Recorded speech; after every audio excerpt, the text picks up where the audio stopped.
Somewhere along the way, you probably started collecting evidence without even realizing you were doing it. Small moments filed away in the back of your mind, a look that lingered slightly too long, a rare piece of vulnerability offered almost by accident, and then quickly retracted, a version of them that showed up only occasionally, but felt, when it did appear, genuinely different from how they treated everyone else in their life. You have been quietly trying to answer one question this entire time: whether any of it actually meant something, whether you were simply another person passing through their carefully guarded world, or whether you occupied a category they reserve for almost no one. The answer exists, and it is more specific, more identifiable, and more knowable than the confusion you have likely been sitting with might suggest. Let's begin with something that needs to be understood clearly before anything else, because it reframes the entire question. Avoidant people do not treat everyone identically. The popular, oversimplified idea that someone avoidant simply keeps everyone at the same uniform distance, incapable of differentiating between people who matter more or less to them, misunderstands how this particular psychology actually functions. Distance, for someone with this wiring, is not a flat universal setting applied equally to every relationship. It is a defensive response calibrated specifically to perceived threat, and perceived threat correlates directly with how much someone actually matters to them. This means the people who receive the most consistent, most elaborate defensive maneuvering are frequently, counterintuitively, the people who matter most, not least. Let's talk about the specific markers that distinguish someone who genuinely occupies a significant special position in an avoidant person's internal world from someone who exists more peripherally, someone whose presence never really threatened their defenses because it never actually reached deep enough to require significant defending against. The first marker worth examining closely involves the quality and rarity of unguarded moments, instances where their usual composure genuinely slipped, even briefly, revealing something more raw and more real than their typical, carefully managed presentation. Everyone with significant avoidant patterns maintains some baseline level of composure across most relationships and most interactions. The question worth asking is whether you specifically witnessed moments where that composure genuinely broke, where something more vulnerable and more unguarded briefly surfaced before being carefully retracted again. Let's talk about why these unguarded moments carry such significant diagnostic weight. Composure, for someone avoidant, functions as a primary defense mechanism, protecting them from the exposure that genuine vulnerability requires. This defense does not break easily or accidentally. When it does break, even briefly, even followed immediately by retreat back into more familiar guardedness, this typically indicates that whatever triggered the break carried genuine emotional significance, substantial enough to overwhelm defenses that otherwise remain quite reliably intact. If you can recall specific instances where their guard genuinely dropped in your presence, even for a moment, this represents meaningful evidence that you occupied unusually significant territory in their emotional landscape. Let's talk about a second marker worth examining, the specific quality of their curiosity about you, distinct from ordinary politeness or ordinary conversational interest. Genuine, significant curiosity from someone avoidant tends to have a particular texture, questions that return to topics you mentioned previously, sometimes much later, evidence that what you shared actually registered and stayed with them, rather than simply passing through a conversation without leaving any lasting impression. This kind of sustained, returning curiosity requires genuine investment of attention and genuine internal processing that goes beyond simple social courtesy, and its presence often indicates significance considerably beyond what more casual, forgettable interactions typically produce. Let's talk about why sustained curiosity carries this particular significance for someone with this attachment pattern specifically. Many avoidant people maintain a kind of protective, somewhat superficial engagement with most people in their life, present enough to seem attentive without actually investing the deeper cognitive and emotional resources that genuine, sustained interest requires. This protective superficiality serves an important function, allowing them to maintain numerous relationships without any single one accumulating enough emotional weight to feel genuinely threatening. When someone breaks this pattern, when they actually retain and return to details about your life, your thoughts, your specific experiences, this represents a departure from their more typical, protective mode of engagement, suggesting that whatever exists between you overcame the usual barriers that keep most relationships at a more superficial, manageable level. Let's talk about a third marker, perhaps the most emotionally significant of the group. The specific pattern of intensified withdrawal following moments of genuine closeness. This might initially seem like evidence against significance rather than evidence supporting it, but understanding the underlying mechanism reveals why the opposite is actually true. If withdrawal specifically intensifies following moments that felt particularly close, particularly vulnerable, particularly meaningful, this pattern indicates that those moments registered as significant enough to trigger their protective response, which only activates in proportion to actual perceived threat. Someone who did not matter significantly would not produce this kind of intensified defensive reaction following closeness, simply because insufficient closeness would have occurred to trigger any significant defensive response in the first place. Let's talk about how to distinguish this specific pattern, intensified withdrawal following genuine closeness, from more generic baseline inconsistency that might exist regardless of significance. The key distinction involves timing and correlation. If withdrawal appears to intensify specifically and reliably following moments of unusual vulnerability or unusual intimacy, rather than occurring randomly or in response to unrelated stressors, this correlation itself provides meaningful evidence that the closeness specifically, rather than some unrelated factor, triggered the retreat. This pattern, closeness followed reliably by retreat, followed eventually by cautious return, represents one of the clearest behavioral signatures of genuine, significant attachment operating underneath defensive avoidance. Let's talk about a fourth marker worth examining, the specific way they discuss or fail to discuss you with other people in their life. Someone avoidant who considers a particular person genuinely significant often exhibits a distinct pattern here, sometimes surprisingly reluctant to discuss the relationship casually or superficially with others, treating it with a kind of protective privacy that differs from how they discuss more peripheral relationships. This protective privacy can be confusing to interpret from your side, sometimes feeling like evidence that they are ashamed of or minimizing the connection, when it frequently reflects something closer to the opposite, a sense that the relationship feels too significant, too vulnerable, too exposed to casual conversation or casual scrutiny from people outside it. Let's talk about why this particular marker requires careful, nuanced interpretation rather than straightforward reading. Protective privacy regarding a significant relationship and dismissive minimization of an insignificant one can sometimes look superficially similar from the outside, both involving reluctance to discuss the relationship openly. The distinguishing factor typically involves the emotional tone accompanying whatever discussion does occur, whether comments about you, when they do arise, carry warmth and genuine regard, even while remaining relatively private and guarded, versus whether comments carry genuine dismissiveness or devaluation. Protective privacy paired with underlying warmth suggests significance being guarded rather than significance being denied. Let's talk about a fifth marker worth understanding, the specific quality of jealousy or discomfort they may display regarding your other relationships or your attention directed elsewhere, even while maintaining their own significant emotional distance from you. This particular marker often confuses people significantly because it seems to contradict the withdrawal and distance discussed throughout so much of this broader exploration of avoidant psychology. How can someone who maintains such significant distance simultaneously display genuine discomfort about your attention going elsewhere? The answer lies in understanding that distance and attachment are not actually opposites within this particular psychology. Someone can maintain significant defensive distance while simultaneously holding genuine, even intense attachment underneath that distance, and jealousy, when it appears despite their own withdrawal, often reveals the depth of that underlying attachment more clearly than almost any other behavioral signal available. Let's talk about why this particular combination, maintained distance alongside genuine jealousy, represents such compelling evidence of significance. If someone genuinely did not care much about you, your attention directed elsewhere would produce little to no emotional response, since insufficient investment exists to generate jealousy in the first place.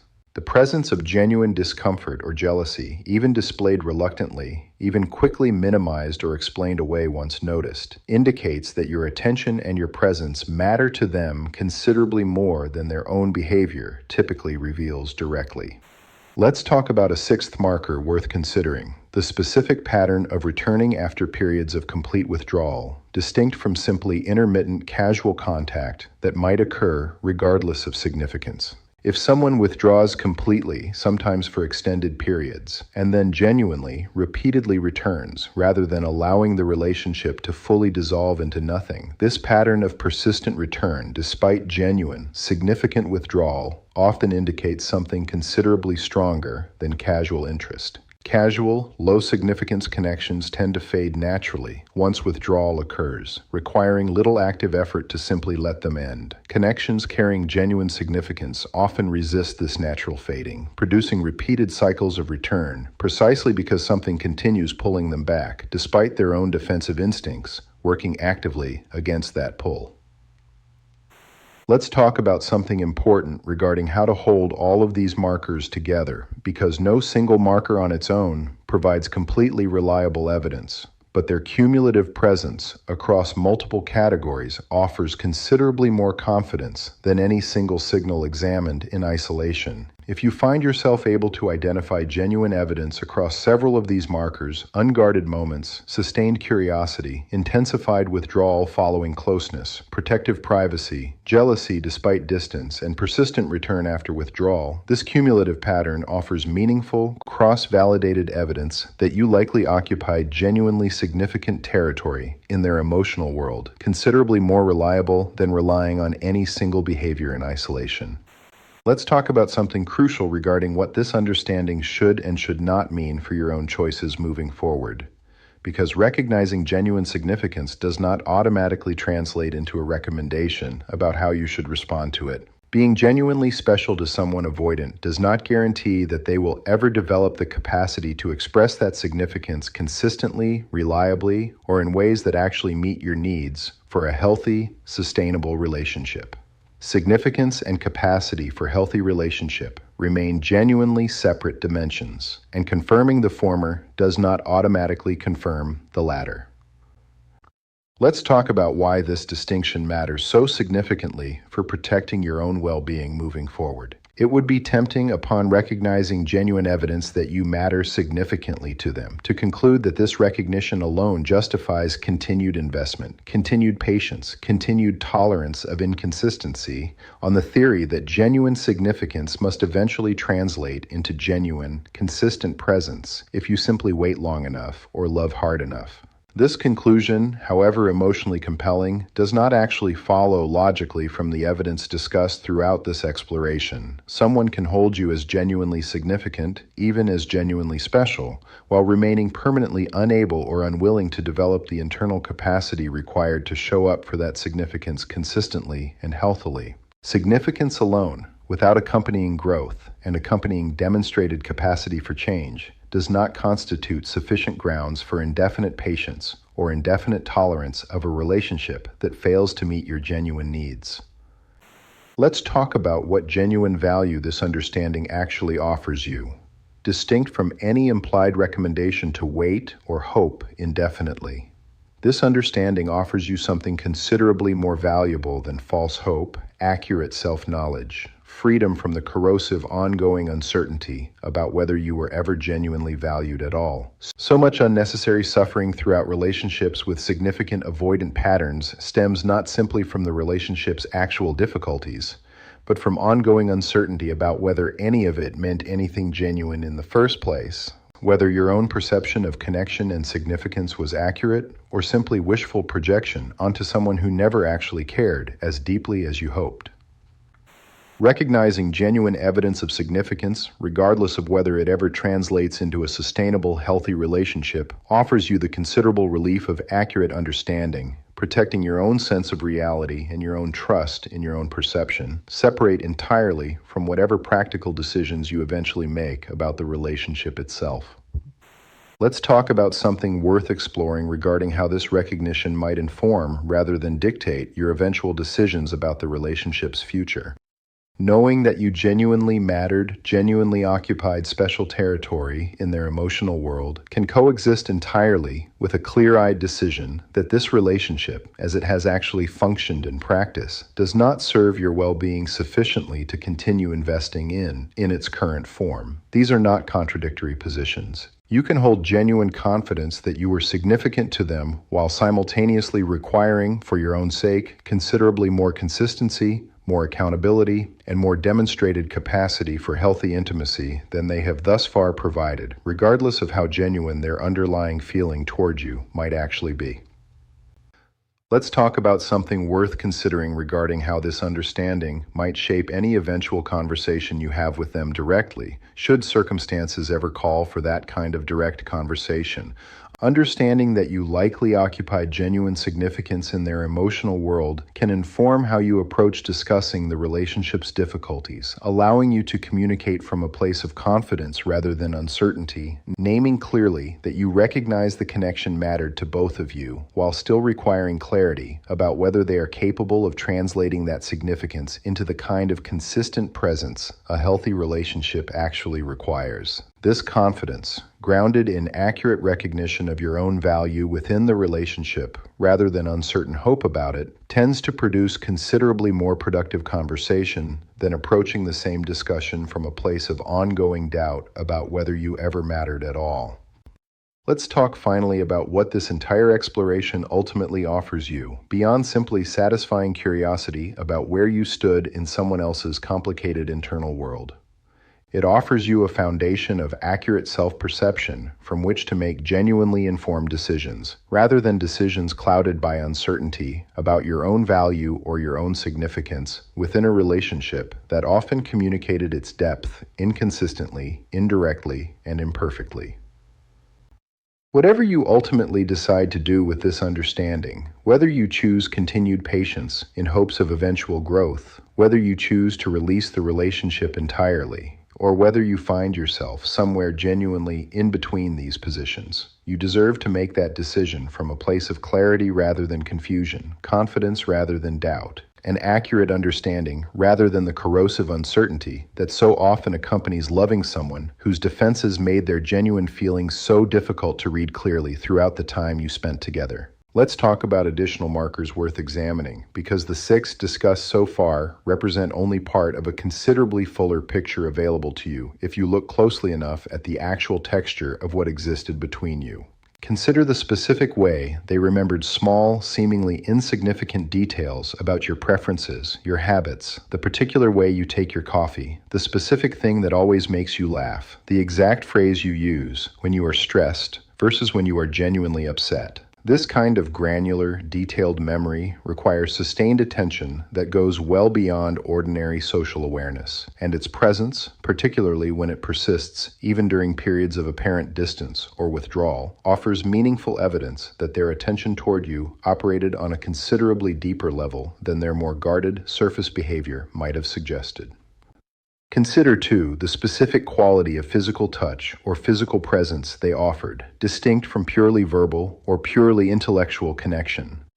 Many avoidant people find physical affection somewhat easier to offer than verbal vulnerability, precisely because touch can communicate genuine feeling without requiring the same kind of exposed, explicit articulation that words demand. If you recall moments of genuine, unguarded physical tenderness, a particular way they held you, a specific quality of touch that felt different from anything performative or routine, this often represents a channel through which significant feeling found expression precisely because it offered a route around their more heavily defended verbal and emotional communication.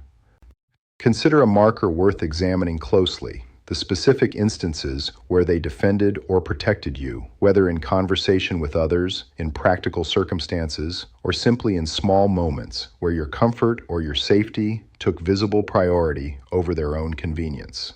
Protectiveness represents a particular kind of investment that tends to correlate strongly with genuine attachment, requiring someone to prioritize another person's well-being even at some cost to their own comfort or their own preference for minimal involvement. If you can identify specific instances where they went out of their way, even in small, seemingly minor ways, to protect or advocate for you, this behavior often reveals investment that exceeded what more casual, less significant relationships typically produce. Consider, too, whether their effort noticeably increased during genuinely difficult periods in your life: illness, family difficulty, professional crisis, any circumstance that tested whether their engagement remained purely conditional on ease and comfort or extended into genuine presence during hardship. Someone whose investment in you was genuinely significant often reveals this significance most clearly precisely during moments when showing up required real effort or real inconvenience, when withdrawal would have been considerably easier and might have gone largely unnoticed given the circumstances.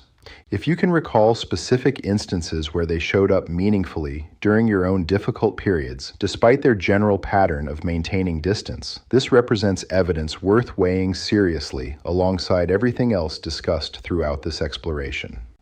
Consider a more subtle marker worth examining: shifts in language over time, particularly the gradual, sometimes barely noticeable transition from language centered around individual experience toward language that incorporated shared experience and shared identity. Someone whose defenses remain fully intact typically maintains careful linguistic separation, describing their own life, their own plans, their own experiences in terms that keep you positioned as external to their core identity. A gradual shift toward language that naturally incorporates you, plans described in terms of what you might do together rather than simply what they intend to do individually, references to shared history discussed with the kind of natural ease that suggests genuine integration rather than careful, conscious effort, often indicates a meaningful softening of the boundary they typically maintain around their own internal sense of identity and belonging. Address 2, something worth considering regarding eye contact and physical presence during conversation. Admittedly, a more subtle, harder to articulate marker than some of the others discussed throughout this exploration, but worth naming nonetheless. Many avoidant people maintain a kind of practiced, somewhat guarded eye contact during ordinary conversation, present enough to seem engaged without actually offering the kind of sustained, unguarded eye contact that genuine emotional exposure requires. If you recall specific moments where their eye contact shifted into something noticeably more sustained, more direct, more searching than their typical pattern, particularly during conversations that touched on genuinely vulnerable material, this shift often reflects a kind of unconscious signal that conscious, careful management of their usual defenses had genuinely relaxed in that specific moment. Now turn to something crucial regarding how to hold all of this analysis honestly, without sliding into a kind of motivated reasoning that interprets ambiguous behavior too generously, simply because doing so feels better than the alternative. It is worth naming directly that genuine self-deception represents a real risk throughout this kind of retrospective analysis, particularly when significant hope or significant unresolved longing remains attached to the outcome. Human memory is not a neutral, objective record. It is actively, continuously reconstructed, and that reconstruction tends to be shaped by whatever narrative currently feels most emotionally compelling or most emotionally necessary. This means it is entirely possible to genuinely believe you are recalling accurate evidence of significance while actually engaging in a subtle, largely unconscious process of selective memory, emphasizing ambiguous moments that support a hopeful interpretation while minimizing or forgetting moments that might complicate or contradict that same interpretation. Protecting against this risk requires a specific kind of honest, disciplined self-examination, actively considering alternative explanations for each piece of evidence you have identified, rather than simply accepting the most flattering interpretation by default. For each marker discussed throughout this exploration, ask yourself honestly whether a more mundane, less significant explanation might also account for the same behavior, ordinary politeness rather than genuine curiosity, situational circumstance rather than genuine protectiveness, coincidence rather than meaningful pattern. If your evidence survives this more skeptical scrutiny, if it remains genuinely compelling, even after seriously considering less flattering alternative explanations, this considerably strengthens confidence in whatever conclusion you eventually reach. If your evidence weakens significantly under this scrutiny, this itself represents important, honest information worth taking seriously, rather than dismissing simply because it complicates a more hopeful narrative. Address 2, something important worth distinguishing carefully: the difference between being genuinely special to someone and simply being safe, comfortable, or convenient in ways that produced consistent presence without necessarily reflecting deep, significant emotional investment. Someone can maintain a relatively consistent, low-conflict presence in your life specifically because that presence requires relatively little from them rather than because you occupy genuinely significant emotional territory. This distinction matters because consistency alone, without the accompanying markers discussed throughout this exploration, unguarded vulnerability, sustained curiosity, protective jealousy, effort during hardship, does not necessarily indicate genuine significance so much as simple compatibility or simple ease. Genuine significance, the kind this exploration has been examining, tends to reveal itself specifically through moments of difficulty, moments of vulnerability, moments where maintaining distance would have been considerably easier than the engagement they actually offered. Consider, too, something worth holding honestly regarding relationships where genuine significance existed but was simply never voiced clearly before the relationship ended, leaving you with strong internal evidence of having mattered deeply without ever receiving explicit confirmation from them directly. This particular situation carries its own distinct grief, worth acknowledging separately from grief about the relationship's other difficulties. There is something genuinely painful about recognizing, clearly and confidently, that you likely occupied rare, significant territory in someone's guarded emotional world, while also knowing that this recognition may never receive explicit, direct confirmation that whatever they felt may remain permanently unspoken, understood only through the accumulated weight of indirect evidence rather than clear, direct articulation. This particular grief deserves space and deserves gentle handling because it involves mourning not simply the relationship or the person, but a specific kind of closure, hearing directly and explicitly that you mattered that may never actually arrive. Making peace with this specific absence, the absence of explicit confirmation even when strong evidence exists, represents its own distinct piece of healing work, separate from grieving the relationship's other losses. You are allowed to hold confident internal certainty about your own significance to them, built through careful, honest examination of everything discussed throughout this exploration, even while accepting that external, explicit confirmation of that significance may never actually arrive from them directly.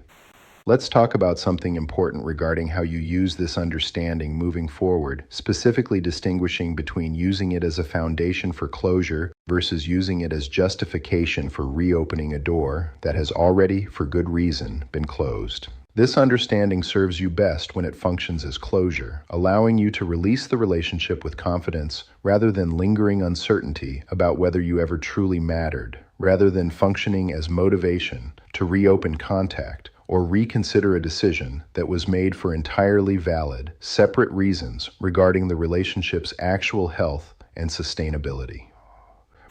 Knowing you mattered does not obligate you to pursue reconciliation, and using this knowledge specifically to justify reopening a relationship that otherwise failed to meet your genuine needs risks conflating two entirely separate questions, whether you were significant to them and whether the relationship itself was healthy and sustainable enough to continue investing in.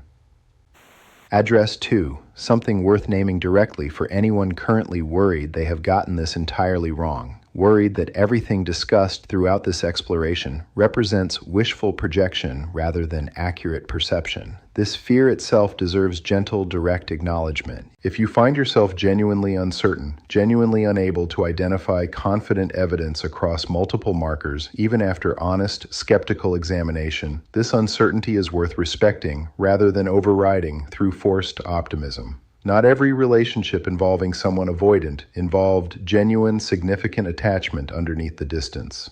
Sometimes distance simply reflects distance, without deeper significance hidden beneath it. Trusting your own honest assessment here, whatever conclusion it produces, matters considerably more than arriving at whichever conclusion feels most emotionally satisfying in the moment.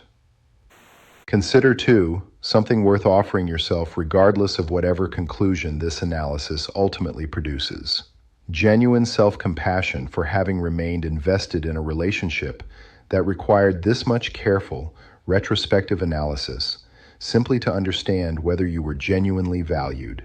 Healthy, secure relationships typically do not require this kind of extensive detective work, this careful cataloging of ambiguous signals, and careful weighing of alternative explanations, simply to establish basic confidence about whether you mattered to your partner. The fact that this level of analysis felt necessary reflects something important about the relationship's fundamental communication patterns, regardless of whatever conclusion the analysis itself ultimately supports.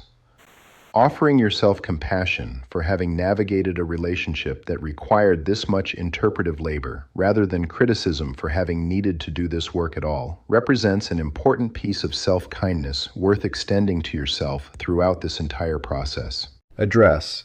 Finally, something worth distinguishing carefully as this exploration draws toward its conclusion, the difference between genuinely being special to someone and being idealized by them in ways that may not have reflected your actual, complete self accurately. Sometimes what feels like being considered special actually reflects a kind of projection, someone avoidant constructing an idealized version of you that served their own psychological needs, a fantasy of connection that felt safer to hold on to, specifically because it remained somewhat abstract and idealized, rather than fully, messily real. This distinction matters because being idealized, while it can feel similar to being genuinely, accurately seen and valued, ultimately represents something considerably less stable and considerably less nourishing than being loved for your actual, complete, complicated self. If you suspect that whatever significance you held for them may have depended partly on maintaining some degree of distance or some degree of idealization, rather than reflecting deep, accurate knowledge of your genuine, complete self, this distinction deserves honest consideration as part of your overall understanding of what this relationship actually was.